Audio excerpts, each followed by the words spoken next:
నమస్కారం. ప్రవాహ మీడియా ప్రేక్షకులందరికీ భోగి పండుగ శుభాకాంక్షలు. సంక్రాంతి పండుగ రాగానే తెలుగు ఇండ్లకు కొత్త శోభ వస్తుంది. ముగ్గులు, భోగి మంటలు, కోడి పందాలు, హరిదాసు కీర్తనలు, గంగిరెద్దు ఆటలతో తెలుగు రాష్ట్రాల్లో పండగ వాతావరణం నెలకొంటుంది. 3 రోజుల పాటు కోలాహలంగా జరిగే సంక్రాంతి వేడుకల్లో భాగంగా మొదటి రోజు భోగి పండుగ నిర్వహిస్తారు. భోగి మంటలు వేయడంతో సంక్రాంతి పండుగ సెలబ్రేషన్స్ మొదలు పెడతారు. మరి భోగి మంటలు ఎందుకు వేస్తారని ఎప్పుడైనా ఆలోచించారా? సంక్రాంతి సమయంలో సూర్యుడు దక్షిణాయనం నుంచి ఉత్తరాయణంలోకి ప్రవేశిస్తుంటాడు.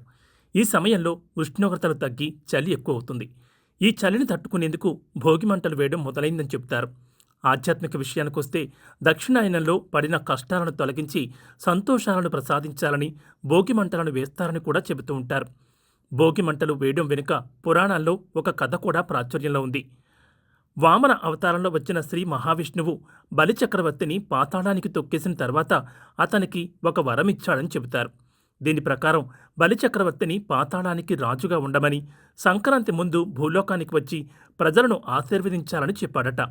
అందుకే సంక్రాంతి ముందు బలిచక్రవర్తికి ఆహ్వానం పలికేందుకు భోగి మంటలు వేస్తారని పురాణాలు చెబుతున్నాయి. భగ అనే పదం నుంచి భోగి వచ్చిందని చెబుతూ ఉంటారు. భగ అంటే మంటలు లేదా వేడిని పుట్టించడమని అర్థం.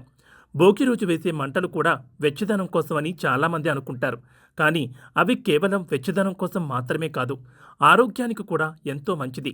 ధనుర్మాసంలో రోగాలు వచ్చే అవకాశం ఎక్కువగా ఉంటుంది. కాబట్టి ఈ సమయంలో ఇంటి ముందు పిడకలను కాల్చడం వల్ల గాలి శుద్ధి అవుతుంది, సూక్ష్మజీవులు నశిస్తాయి. భోగి మంటలు పెద్దగా రావడానికి రావి, మామిడి, మేడి వంటి ఔషధ చెట్ల బెరళ్లను కాలుస్తూ ఉంటారు. అవి కాల్చడానికి ఆవు నెయ్యిని వేస్తారు. ఇవన్నీ కూడా ఔషధ గుణాలు కలిగినవే. వీటిని కాల్చినప్పుడు వచ్చిన గాలిని పీల్చడం వల్ల శరీరంలోని 72,000 నాడులు ఉత్తేజమవుతాయి. అందుకే భోగి రోజున భోగి మంటల్లో అందరూ పాల్గొనే సంప్రదాయం వచ్చిందని అంటారు. భోగి మంటల్లో పాత వస్తువులను కాల్చాలని చెబుతుంటారు.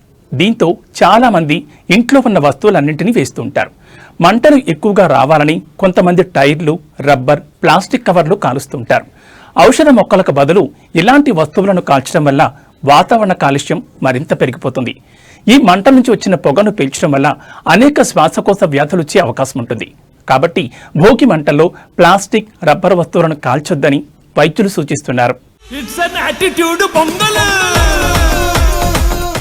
మరొకసారి ప్రేక్షకులందరికీ భోగి పండుగ శుభాకాంక్షలు తెలియజేస్తూ నమస్కారం.